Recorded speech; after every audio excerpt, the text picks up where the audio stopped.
Good morning বন্ধুরা, কেমন আছো তোমরা? তো সকালবেলা আমি একটা ব্লগ নিয়ে চলে আসলাম। তো আজকে আমি কি করলাম সারাদিন সেটাই আমি তোমাদের সাথে শেয়ার করব।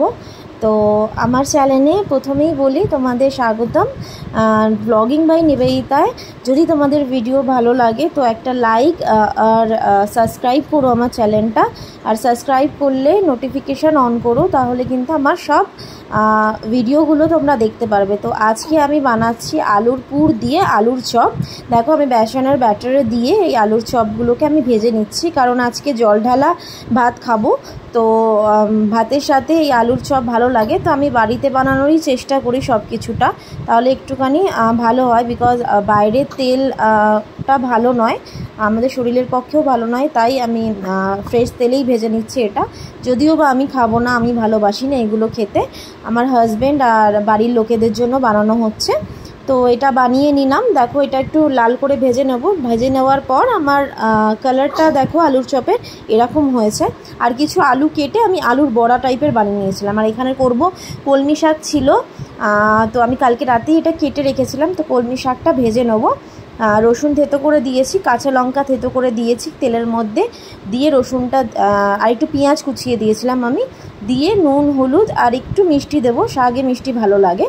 আর এখানে দেখো ভাতটা আমি করে নিয়েছি। ভাতের মধ্যে এবার গরম ভাতে আমি আমাদের আগের দিনের ভাত করে রেখে জল ঢালা ভাত খেতে ভালো লাগে না, ফ্রেশ করে নিয়ে ঠান্ডা জল ঢেলে দিয়ে নর্মাল মানে জলটা থাকবে, এটাই আমরা জল ঢালা ভাতটা আমরা এরকমভাবেই পান্তাটা খাই।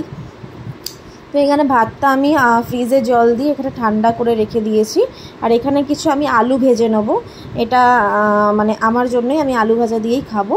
তো এখানে শুকনো লঙ্কা দিয়ে আমি আলু ভেজে নিয়েছি, আর একটু ডালের বড়া, মটর ডালের বড়া আমি একটু ভেজে নেবো।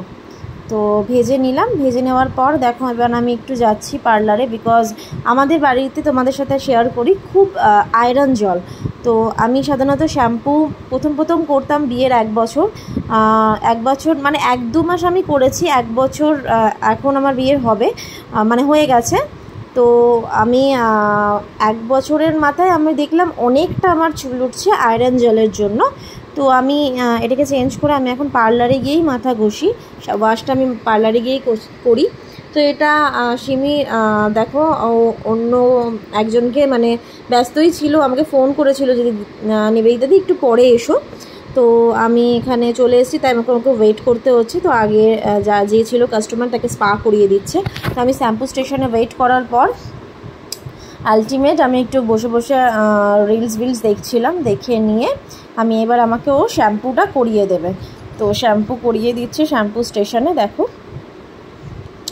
আর বড় চুল তো বন্ধুরা, খুব নোংরা হয় আমার চুলে, তো আমি শ্যাম্পুটা প্রত্যেক দিন করারই চেষ্টা করি। কিন্তু এখন যেহেতু বেবি আছে বলে, আমার প্রেগনেন্সিতেও আমি প্রত্যেক দিন গিয়েই শ্যাম্পু করেছি, তো এখন বেবি আছে বলে আমি রোজ হয় না, তো আমার 1 দিন বা 2 দিন অন্তর মানে সপ্তাহে 4 দিন মতো আমি শ্যাম্পু করি। তো ভালো করে শ্যাম্পুটা করে আর গুঁড়ো সিঁদুর পরি, তো সিঁদুরতে একটু ইচিং হয় আমার, তাও আমি হার্বাল সিঁদুর ইউজ করি।